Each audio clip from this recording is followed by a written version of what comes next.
बच्चों, पिछले कालांश में हमने भोजन और मानव स्वास्थ्य के टॉपिक भोजन, संतुलित भोजन, असंतुलित भोजन तथा कुपोषण के बारे में हमने पढ़ा था। कुपोषण के प्रभाव में हमने विटामिन्स कुपोषण के बारे में विस्तार से पढ़ा था।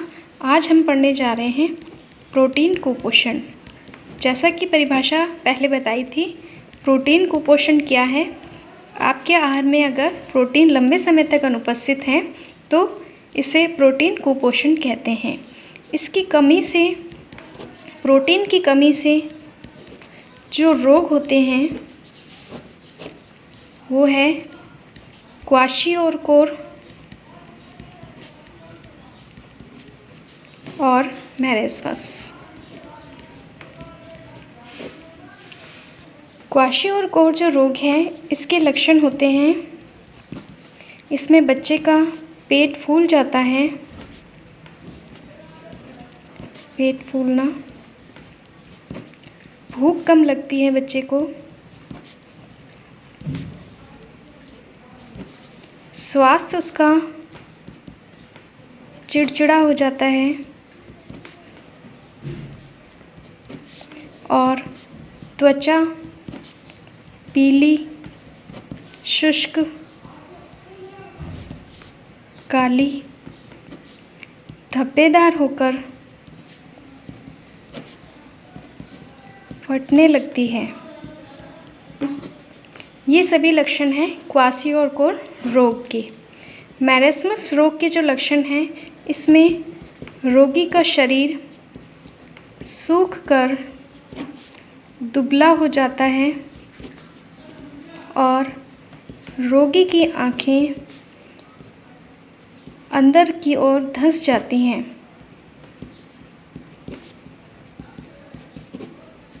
ये प्रोटीन की कमी से होने वाले दो रोग हैं, क्वाशियोरकोर और मैरेस्मस। प्रोटीन कुपोषण के बाद हम पढ़ते हैं खनिज कुपोषण। खनिज कुपोषण किसे कहते हैं? विभिन्न प्रकार के जो भोजन में खनिज तत्व पाए जाते हैं, अगर वो लंबे समय तक अनुपस्थित हैं भोजन में तो इससे खनिज कुपोषण हो जाता है।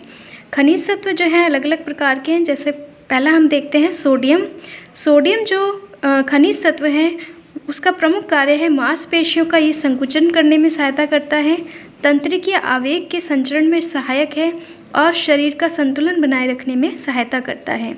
पोटेशियम जो खनिज तत्व है, उसका वही कार्य है जो कि सोडियम का, यानी इन दोनों के कार्य बिल्कुल समान हैं। कैल्शियम, ये हमारी हड्डियों को और दांतों को मजबूती प्रदान करता है। फास्फोरस का भी यही कार्य है, ये कैल्शियम के साथ मिलकर के हड्डियों और दांतों को मजबूती प्रदान करने का कार्य करता है। लौह तत्व, ये रक्त में पाए जाने वाला एक प्रमुख तत्व है जो कि हीमोग्लोबिन का निर्माण में सहायक होता है, बहुत ही महत्वपूर्ण है। अगला इसमें जो खनिज तत्व है वह है आयोडीन। यह थायरोक्सिन हार्मोन, ये हार्मोन जो है थायराइड ग्रंथि के द्वारा स्रावित होता है और उसके निर्माण में ये प्रमुख भूमिका निभाता है। प्रमुख जो तत्व हैं, जैसे कि सबसे पहले इसमें लौह तत्व, अगर इसके शरीर में हमारी कमी हो जाए तो इसकी शरीर में कमी से हमारे रक्तहीनता हो जाती है, अर्थात हम कह सकते हैं खून की शरीर में कमी हो जाती है, या इसे हम एनीमिया भी कहते हैं। एनीमिया लौह तत्व की कमी से होने वाला रोग है और इस रोग के लक्षण होते हैं, इसमें चेहरा रोगी का पीला पड़ जाता है। तो लौह तत्व की कमी से होने वाला रोग है एनीमिया या रक्तहीनता। आयोडीन, आयोडीन भी हमारे भोजन में पाए जाने वाला प्रमुख तत्व है। इसकी कमी से जो रोग होता है उसे कहते हैं हम गलगंड या घेंगा बोला जाता है, और इसके कारण थायराइड जो ग्रंथि है उसकी क्रिया मंद हो जाती है, क्रिया मंद पड़ जाती है और इसके कारण थायरोक्सिन हार्मोन का निर्माण भी कम हो जाता है। यह सभी जो खनिज तत्व हैं, इनके प्रमुख स्रोत जैसे कि सोडियम जो है वह सामान्य हम जो नमक खाते हैं उसमें प्रचुरता से मिलता है। दूध है, मांस है, मछली, अंडे, इनमें सोडियम की प्रचुर मात्रा पाई जाती है।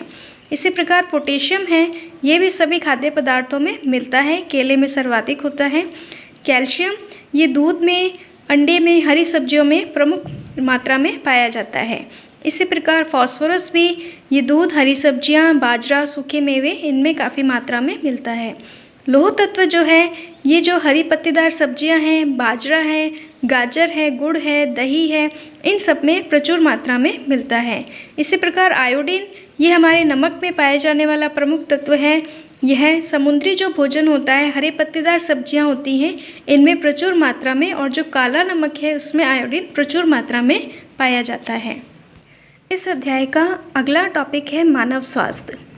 मानव स्वास्थ्य हमारे कई जो है भोज्य पदार्थ जो हम लेते हैं या जो हम पानी पीते हैं, उसमें क्या क्या गुण होने चाहिए, उनके आधार पर हमारा मानव का जो स्वास्थ्य है वो निर्भर करता है। जैसे सबसे पहले हम जो पानी में क्या गुण होने चाहिए, पीने योग्य जो जल है उसके क्या गुण होने चाहिए, उसका अध्ययन करते हैं। जल का पीएच जो है संतुलित होना चाहिए। पीएच कहते हैं हाइड्रोजन आयन की सांद्रता, H+ आयन की सांद्रता पीएच कहलाती है। इसका जो जल है, जो उपयुक्त या अच्छा जल जो मानते हैं, उसकी पीएच 7 होनी चाहिए। ये उदासीन अवस्था होती है। तो इस मात्रा में जो है पीएच मात्रा में पीएच 7 होनी चाहिए, ऐसा जल उपयुक्त माना जाता है। जल में पर्याप्त मात्रा में ऑक्सीजन घुली होनी चाहिए। जल खुद हाइड्रोजन और ऑक्सीजन से मिलकर बना होता है। पर्याप्त मात्रा में ऑक्सीजन होनी चाहिए। हानिकारक सूक्ष्म जीव इसमें नहीं होने चाहिए, अन्यथा वो हमें रोग फैला सकते हैं। अगला है जल में दिखाई देने वाले, नग्न आँखों से जो हम देख सकें, ऐसे कण और वनस्पति इसमें नहीं होने चाहिए। यदि जल में ये सारे गुण मौजूद नहीं हैं तो ऐसा जल दूषित जल कहलाता है, और दूषित जल हमारे शरीर को काफ़ी हानि पहुंचाता है। तो हम देखते हैं दूषित जल के क्या दुष्प्रभाव हो सकते हैं। दूषित जल के साथ जो है हमारे शरीर में विषाणु, जीवाणु, प्रोटोजोआ, कृमि शरीर में प्रवेश कर जाते हैं, जिसके कारण कई प्रकार के रोग जैसे हैज़ा, पेचिस जैसी बीमारियां हो जाती हैं। यदि हम दूषित जल पीते हैं तो उसको पीने से वायरल संक्रमण भी हो सकता है, और इसके कारण हेपेटाइटिस, फ्लू, कॉलेरा, टाइफाइड, पीलिया जैसे रोग हो सकते हैं। बाला या नारू रोग, जो रोगजनक ड्रैगनकुलस मेडिनेंसिस के द्वारा होता है, एक प्रकार का कृमि है। यह एक समय में राजस्थान में पाई जाने वाली एक गंभीर समस्या थी, बहुत ही महत्वपूर्ण है। ये काफ़ी बार बोर्ड एग्जाम में पूछा गया है। बाला या नारू रोग जो है, इसका रोगजनक क्या है और ये कहाँ एक समस्या थी? राजस्थान में प्राचीन जो है ये काल में समस्या थी, जो दूषित जल पीने के कारण हुई थी।